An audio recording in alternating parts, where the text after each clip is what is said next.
Hi, ನಾನಿವತ್ತು ನಮ್ಮ ತೋಟದಲ್ಲಿ ಬಿದ್ದಿರೋ ಕಸ ಕಡ್ಡಿನೆಲ್ಲ ಕ್ಲೀನ್ ಮಾಡ್ತೀನಿ.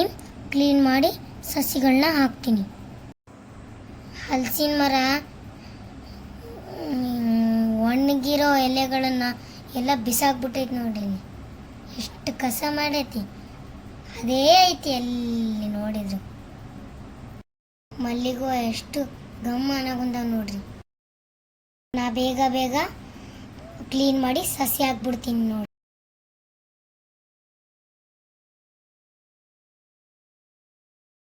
ಮಣ್ಣು ಹದ ಮಾಡಬೇಕು, ಅದಕ್ಕೆ ಈಗ ತೋಡಾಕೊಂತೀನಿ ನೋಡ್ರಿ.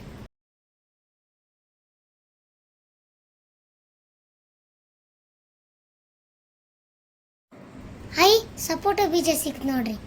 ಇಲ್ಲೇ ಮುಡ್ಸಿಡ್ತೀನಿ, ಸಸಿ ಬರ್ತದ ಇಲ್ಲ ನೋಡ್ತೀನಿ. ಎಲ್ಲ ಚಂದ ತೋಡಿ ಹದ ಮಾಡ್ಕೋಬೇಕು.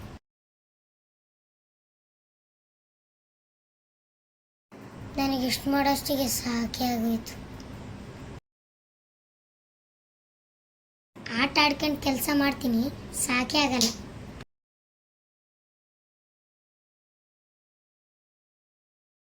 ಸಸಿ ಹಾಕ್ಬೇಕಂದ್ರೆ ಈ ಥರ ಬೋದ್ ಮಾಡ್ಕೋಬೇಕು. ಮಸ್ತ್ ಮಸ್ತ್ 2 ಬೋದ್ಗಳು ರೆಡಿ ಆದವು ನೋಡ್ರಿ. ಜಂಪಲ್ದು ಬೀಜ ಬಿಟ್ಟು ಸಸಿ ಆಗೈತಿ. ಈ ಕಡೆ ಮೆಣಸಿನ ಬೀಜ ಹಾಕಕ್ಕ ನಮ್ಮಪ್ಪ ನಾನು ಜಾಗನ ಕ್ಲೀನ್ ಮಾಡಕೊಂತಿದ್ವಿ. ಇಲ್ಲಿ ನಮ್ಮ ಪಪ್ಪ ಹಾವು ಬಂದೈತೆ ಅಂತ ಹೇಳ್ಬಿಟ್ರು. ನಾನಂತೂ ಅಂಜಿಕೊಂಡು ಹೊಟ್ಟೆ ಹೋಗ್ಬಿಟ್ಟೆ ದೂರ. ನನಗಂತೂ ಜಗ್ಗಿ ಅಂಜಿಕೆ ಬಂದ್ಬಿಟ್ಟಿತ್ತು, ದೂರ ನಿಂತ್ಬಿಟ್ಟೆ ನಾನು. ನಮ್ಮ ಪಪ್ಪ ಇದು ಕಡಿಯೋ ಹಾವಲ್ಲ ಅಂತ ಫೋನಿಗೆ ನೋಡಿ ಹೇಳಿದ್ರು. ಆಮೇಲೆ ಅಲ್ಲಿ ಬಂದೆ. ನೋಡ್ರಿ, ಇದನ್ನ ಗಜ್ರಿ ಅನ್ಕೊಂಡಿದ್ದೆ ನಾನು. ಅಲ್ಲ, ಇದು ಹಲಸಿನ ಮರದ ಬೇರು. ನೋಡ್ರಿ ಎಂಥ ಕಲರ್ ಐತಿ, ಗಜ್ರಿ ಥರ.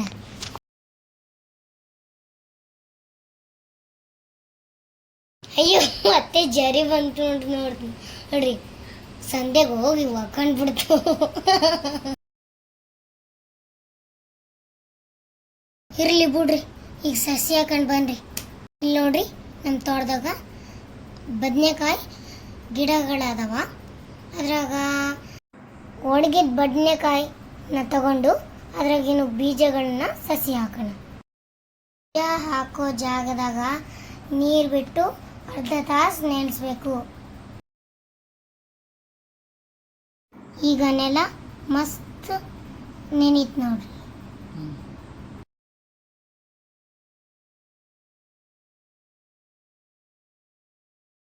ನಾನಂತೂ ಜಗ್ಗಿ ನೀರಾಗೆ ಆಟ ಆಡ್ಬಿಟ್ಟೆ. ಈ ಬದನೆಕಾಯಿ ಬೀಜನ್ನೇ ತಗೊಂಡು ಮಣ್ಣಾಗ ಮುಚ್ಚಿಟ್ಟು ಅದನ್ನು ಸಸಿ ಮಾಡ್ತೀನಿ.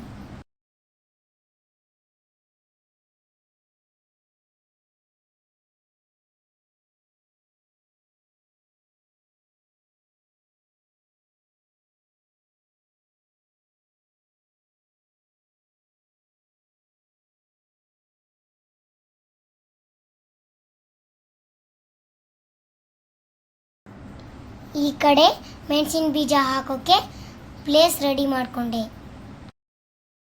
ನಮ್ಮ ತೋಟದಾಗ ಆಗಿರೋ ಒಣ ಮೆಣಸಿನ್ಕಾಯಿ ತಗೊಂಡು ಅವನ್ನ ಮುರಿದು ಮೆಣಸಿನ್ಕಾಯಿ ಬೀಜಗಳನ್ನು ತಗೊಂಡು ಇಲ್ಲಿ ಹಾಕಿ ಸಸಿ ಮಾಡ್ತೀನಿ.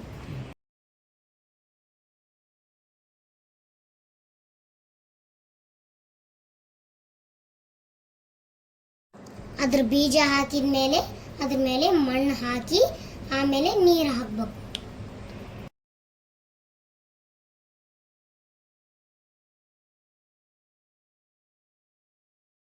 ಮೆಣಸಿನ್ಕಾಯ್ದು ಬದನೆಕಾಯ್ದು ಸಸಿ ಮಾಡಿ ರೆಡಿ ಆದವು. 10 ದಿನ ಬಿಟ್ಟು ಹೆಂಗೆ ಸಸಿ ಬಂದಿರ್ತಾವಂತ ನೋಡಮ್ರಿ. ಸಸಿ ಬಂದ್ಮ್ಯಾಗ ಮತ್ತೆ ಅದು ವಿಡಿಯೋ ಹಾಕ್ತೀನಿ. ಲೈಕ್ ಮಾಡ್ರಿ, ಸಪೋರ್ಟ್ ಮಾಡ್ರಿ, ಮತ್ತೆ ಫಾಲೋ ಮಾಡೋದು ಮರಿಬೇಡ್ರಿ. ಬಾಯ್, ನೆಕ್ಸ್ಟ್ ವಿಡಿಯೋದಾಗ ಸಿಗ್ತೀನಿ. Thank you.